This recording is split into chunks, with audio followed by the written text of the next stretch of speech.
السلام علیکم ورحمۃ اللہ وبرکاتہ۔ الحمدللہ نحمدہ ونستعینہ ونستغفرہ ونعوذ باللہ السمیع العلیم من الشیطان الرجیم، اما بعد۔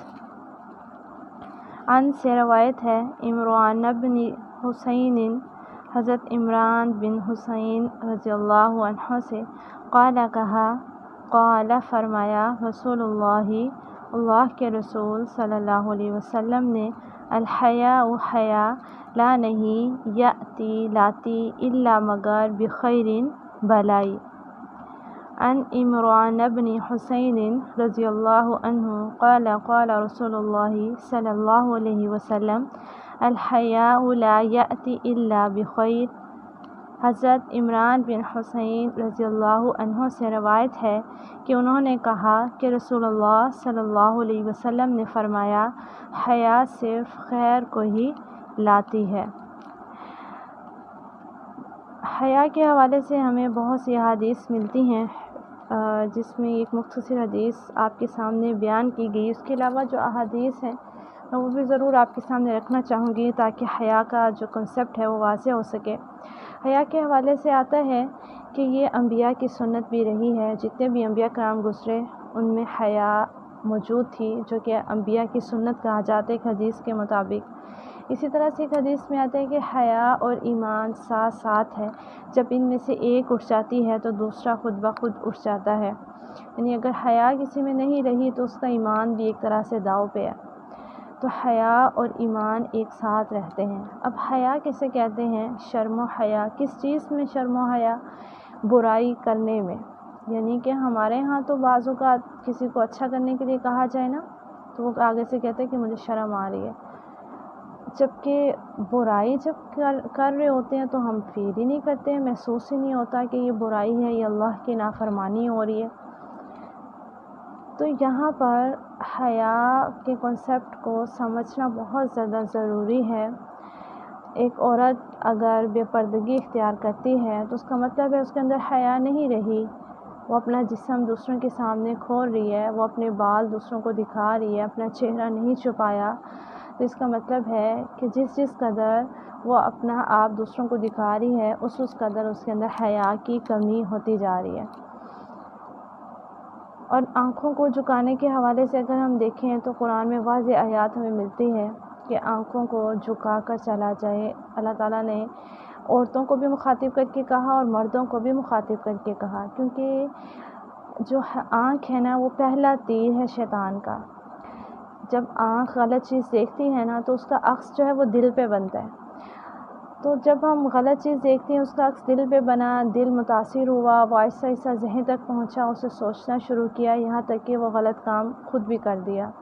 تو جب آنکھوں کی حفاظت ہوگی، آنکھوں میں حیا ہوگی، وہ ہر جگہ نہیں اٹھتی پھرے گی، تو اس طرح سے دل بھی صاف رہے گا، ذہن بھی صاف رہے گا۔ تو آنکھوں کو سب سے پہلا کام جو ہمیں کرنا ہے اپنی آنکھوں کی حفاظت کرنی ہے انشاءاللہ۔ آنکھوں کی حفاظت جو ہے برے چیزوں سے بچنا ہے، نامحرموں کو دیکھنے سے بچنا ہے۔ اس کی ایک مثال آپ یہ دیکھیں، ضروری نہیں ہے کہ ہم گلی محلے میں جا رہے ہوں تو ہی نامحرم ہوں گے۔ اگر ہم گھر میں بیٹھے اپنے بیڈ پہ مزے سے لیٹے، کافی ہاتھ میں لیے ڈرامہ دیکھ رہے ہیں تو اس میں بھی آپ دیکھ سکتے ہیں، کوئی محرم تو نہیں ہے، سب نامحرم ہیں جو مختلف انداز میں آپ کے سامنے ڈرامہ پیش کر رہے ہیں۔ تو یہاں سے بھی بچیں، بہت بڑی یہ ایک آپ کہہ لیں کہ ایک گناہ ہے جو ہم نے اپنے گھروں میں رکھا ہوا ہے، اور مجھے حیرت ہوتی ہے، مائیں خود بھی ڈرامہ دیکھ رہی ہوتی ہیں اور ان کے بچے بھی پاس بیٹھے دیکھ رہے ہوتے ہیں، اور یہاں تک کہ اس گھر کے مرد بھی، انہیں بھی حیا نہیں آ رہی ہوتی کہ ہم خود کیا دیکھ رہے ہیں اور ہم اپنی بیوی بچوں کو کیا دکھا رہے ہیں۔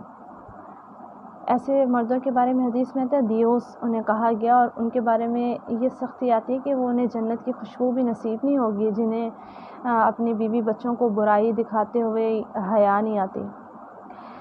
تو اس لیے یہ بہت ہی نازک آپ کہہ لیں کہ مرحلہ ہے جس میں ہم جی رہے ہیں، جہاں حیا کا کنسیپٹ بالکل ختم ہوتا جا رہا ہے۔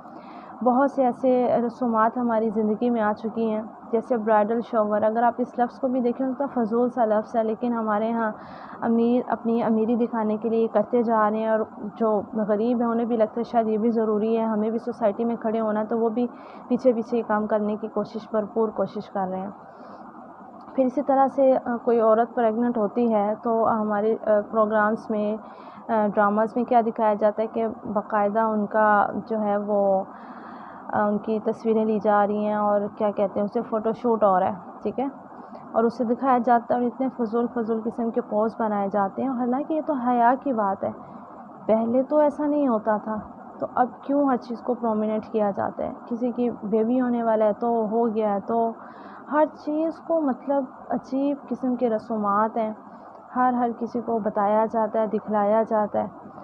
تو ضرور حیا کے حوالے سے آپ نے سوچنا ہے، اپنے ارد گرد، اپنی ذات میں بھی، اپنے گھر میں بھی، اپنی بیوی بچوں میں بھی، آپ کے شوہر ہیں ان میں بھی، کہ ہم کہاں تک حیا کی کنسیپٹ کو سمجھ رہے ہیں، کہاں حیا کرنے کی کوشش کر رہے ہیں۔ جیسے گھروں میں بھی اگر ہم بات کریں، اگرچہ باپ اور بھائی جو ہیں یا شوہر جو ہیں وہ محرم ہیں، لیکن ایک لمٹ ہوتی ہے نا، بھائی کے سامنے بھی، باپ کے سامنے بھی کم از کم ہم دوپٹے کو کھول کر لیں، اچھے طریقے سے لیں، سر پر لے کر رکھیں، یا اگر اتر رہے تو کم از کم گلے میں تو اس لحاظ سے ڈالا ہو کہ جسم ڈھانپا ہو۔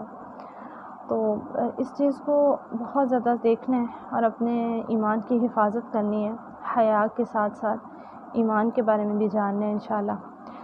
السلام علیکم ورحمۃ اللہ۔